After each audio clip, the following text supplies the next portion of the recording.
Hai adik-adik, kembali lagi dengan Kak Rina di online class 101.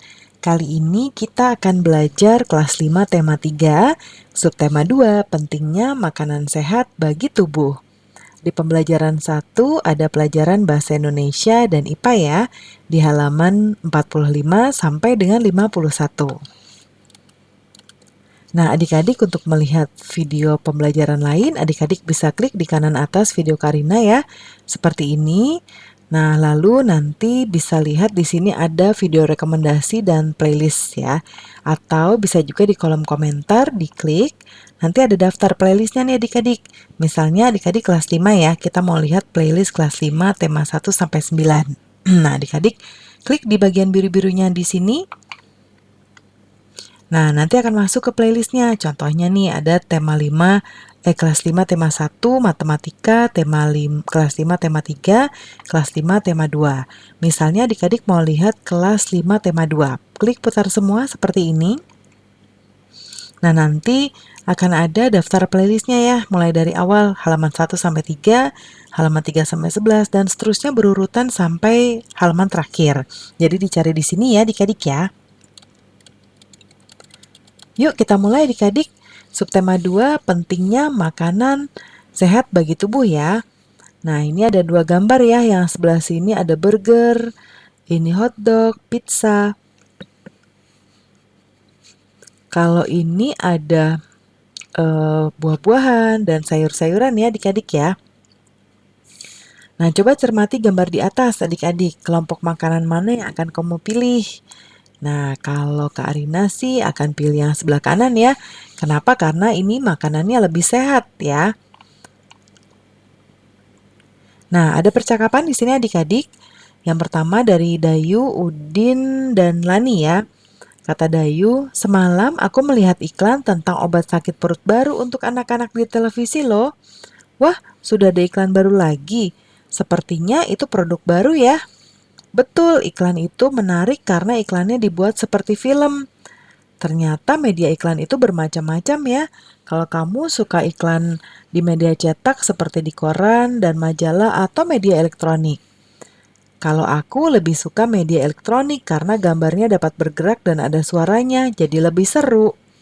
Kalau aku suka kedua-duanya, sekalipun iklan di media elektronik memang terdengar lebih seru, tetapi iklan di media cetak juga banyak yang bagus. Gambar-gambar yang dipergunakan memiliki warna yang cerah dan kalimatnya juga bagus-bagus. Nah, itu percakapannya ya adik-adik ya. Nah, sekarang kita akan menuliskan perbedaan antara iklan media cetak dan iklan media elektronik ya. Nah, nanti samakan pendapatmu dengan pendapat teman-teman yang lain ya. Nah, kita lihat di sebelah kanan karena sudah buatkan. Nah, ini ya kalau iklan media cetak, yaitu iklan media cetak hanya menggunakan gambar diam. Jadi gambarnya tuh tidak bergerak dan tidak ada suaranya juga. Penggunaan kalimat terbatas juga. Nah, iklan di media cetak hanya menyajikan gambar dan tulisan saja ya. Nah, kemudian kalau di iklan media elektronik, ya ini menggunakan gambar, nih gambar ya, gambar bergerak dan bersuara, bersifat langsung dan nyata. Nah, liputannya juga bersifat informatif dengan narasi yang cukup panjang juga ya. Nah, kemudian kalau dari persamaannya Karina tambahkan di sini, keduanya punya tujuan yang sama sebetulnya, yaitu memberikan informasi atau promosi kepada khalayak tentang suatu produk atau jasa, ya. Nah, kemudian adik-adik nanti buat sebuah kelompok ya. Lalu kemudian nanti terdiri dari 4 siswa atau tergantung pembagian dari Bapak atau Ibu guru menggunakan kertas A4 lalu bagi menjadi 3 kolom seperti ini. Nah, diskusikan dengan teman iklan-iklan yang pernah dilihat, ditonton ya. Nah, jenis iklannya apa? Bisa media cetak, bisa media elektronik. Nah, alasan kamu mengelompokkannya ke dalam media tersebut. Nah, kalau ini Kak Rina serahkan ke adik-adik ya, karena tergantung adik-adik melihatnya iklan apa. Ya, karena ada banyak sekali. Nah, berikutnya kamu akan mengamati temanmu memperagakan iklan yang pernah mereka lihat di televisi. Nah, ada langkahnya ya. Jadi nanti pilih siswa yang akan memperagakan, pastikan iklannya adalah menggunakan bahasa Indonesia yang benar.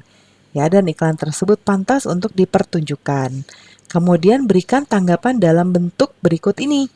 Nah, saya tidak pernah atau pernah melihat atau mendengar gitu ya. Kemudian, jika saya mengingat, maka hal yang saya ingat apa? Ya, kalau saya mengingat, maka hal yang paling menarik apa? Nah, kalau ini juga tergantung dari presentasi atau peragaan dari teman-teman adik-adik ya, diisi saja. Nah, kemudian sekarang kita ke percakapan lain.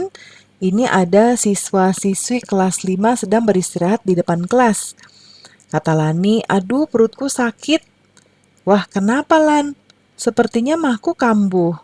Kemarin mahku juga kambuh Lan. Dokterku memberikan obat mah seperti yang ada di iklan televisi. Bahkan ada obat mah yang memiliki aneka rasa. Mungkin kamu pernah meminumnya. Oh iya, aku jadi teringat. Ternyata aku punya obat mah yang kamu maksud di dalam tasku yuk. Nah, terima kasih atas perhatiannya ya. Lalu apa kata doktermu waktu itu Dayu? Apa yang menyebabkan mah kita kambuh? Nah, adik-adik ingat nggak di pembelajaran subtema sebelumnya, ada Dayu yang kena sakit mah, padahal masih kecil ya. Nah, coba adik-adik ulas kembali penyebab kenapa seseorang bisa terkena sakit mah ya, atau terserang mah. Nah, jadi luka yang terbuka yang muncul di lapisan dalam lambung ya, juga karena mengkonsumsi makanan pedas, masalah psikologi seperti cemas dan stres juga bisa. Nah, selain gangguan mah, sistem pencernaan kita dapat mengalami gangguan lain adik-adik.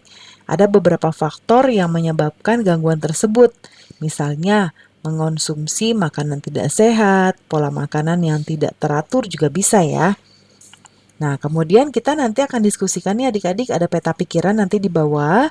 Nah, nanti akan ada beberapa hal yang ada di peta pikirannya, yaitu keterangan dari setiap gangguan sistem pencernaan, penyebabnya, gejala, dan cara mengatasi. Nah, seperti ini nih ya. Karina buatkan di sebelah kanan. Nah, Karina besarkan dulu ya. Nah, seperti ini.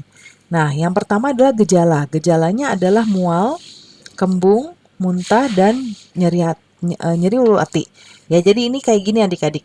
Nih, gangguan sistem pencernaan. Ya, yang ini ada mah, yang ini nanti kita bahas. Kita yang mah dulu. Jadi, yang pertama tadi Kak Arina bahas adalah yang ini. Ya, gejalanya. Lalu cara mengatasinya nih, ya. Makan teratur, cukup istirahat. Lalu disebabkan oleh apa sih? Nah, terlalu banyak mengonsumsi makanan pedas, cemas, dan stres. Lalu mah merupakan penyakit yang menyerang lambung karena terjadi luka yang menyebabkan sakit, mulas, dan perih pada perut. Ya. Nah, sekarang kita ke sebelah kanan ada diare.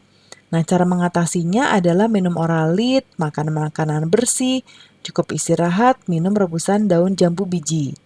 Kemudian gejalanya itu adalah sering BAB, fesesnya encer, feses itu tinja atau pupnya ya. Kemudian nyeri perut dan juga kembung. Nah, diare disebabkan oleh infeksi usus ketika mengkonsumsi makanan atau minuman yang kotor dan terkontaminasi bakteri. Nah, diare merupakan penyakit di saat tinja atau feses berubah menjadi lembek atau cair yang biasanya paling sedikit 3 kali dalam 24 jam ya adik-adik ya. Nah, kemudian gangguan sistem pencernaan lain ada juga kurang gizi, tukak lambung, sembelit, dan juga keracunan ya. Nah, kita lanjut ya, Karina kecilkan lagi. Nah, berikutnya bekerjalah dalam kelompok ya, kemudian pilih satu macam gangguan pencernaan, lalu buat poster ya adik-adik ya, nanti dibuatkan posternya yang pasti ada judul poster ya, judulnya harus terbaca minimal 2 meter dan menarik perhatian.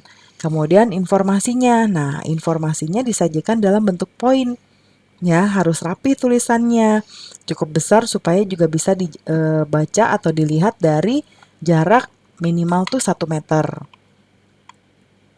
Kemudian informasinya terdiri atas keterangan mengenai topik pembahasan, penyebab gangguan, gejala dari gangguan, dan juga cara mengatasi. Kayak tadi juga ya, mirip-mirip nih. Nah, lalu ada grafik juga ya. Kalau misal ada grafik bisa lebih menarik. Jadi ada gambar-gambar yang memudahkan pembaca mengerti. Jadi gambarnya juga berhubungan sama temanya. Sumbernya dicantumkan kalau ada sumber yang digunakan. Lalu refleksi. Nah, nanti tuliskan pesan dan kesan mengenai tugas ini dan pelajaran yang didapat. Kalau mungkin bisa pajang foto anggota kelompok juga ya. Nah, ini contohnya nih, adik-adik ya. Nih, ada apa itu diare? Nah, diare adalah buang air besar dengan tinja encer atau berair dengan frekuensi lebih sering dari biasanya atau normalnya. Tanda-tandanya apa? Tanda-tandanya adalah buang air besar encer dan sering kram perut, nyeri perut, demam, adanya darah dalam tinja, dan perut kembung. Nah, kemudian mencegahnya yaitu dengan minum air yang matang, menjaga kebersihan diri dan lingkungan, mencuci tangan dengan menggunakan sabun, tidak mengkonsumsi makanan atau jajanan sembarangan juga ya. Nah, adik-adik kita sudah tahu nih bahwa diare ditandai dengan buang air besar dengan tinja yang encer ya, atau berair dan frekuensinya lebih sering dari biasanya. Nah, makanya orang diare itu adik-adik lebih sering ke toilet ya, jadi bolak-balik gitu ke toilet. Karena volume tinjanya juga lebih banyak dari biasanya.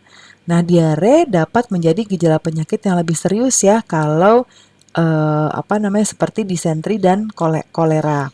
Nah, gejalanya yaitu buang air besar terus-menerus disertai rasa mulas ya, dehidrasi, mual dan juga muntah. Nah, pemberian cairan dan elektrolit seperti larutan garam akan sangat membantu memulihkan keadaan tubuh yang kekurangan cairan dan elektrolit adik-adik. Nah, minum cairan oralit merupakan cara pengobatan paling efektif untuk gejala diare. Nah, kalau nggak ada oralit, kamu bisa buat sendiri nih sebetulnya. Ya, cara buatnya gimana nih?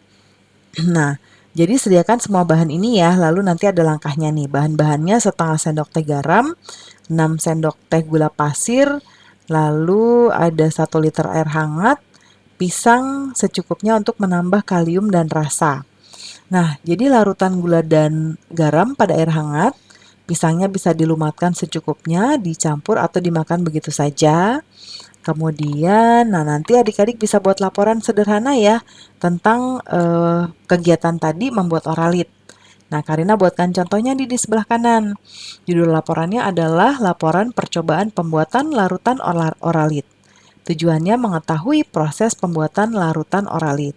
Alatnya sama seperti tadi ya, setengah sendok teh garam, 6 sendok teh gula pasir, 1 liter air hangat, pisang secukupnya untuk menambah kalium dan rasa, sendok, dan juga gelas.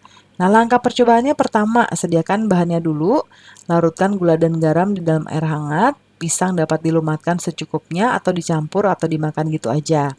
Kesimpulannya, larutan oralit, ini satu aja oralitnya ya, dibuat dengan cara mencampur gula, garam, dan air hangat. Oralit merupakan cara pengobatan yang paling efektif terhadap gejala diare. Larutan oralit dengan cara pembuatan yang sederhana pun mampu mencegah timbulnya dehidrasi ya adik-adik ya. Nah, pembelajarannya sudah selesai ya adik-adik. Terima kasih sudah menonton sampai akhir. Mohon dimaafkan apabila ada kesalahan dalam perkataan maupun dalam materi yang diberikan. Sampai jumpa di pembelajaran berikutnya. Dadah!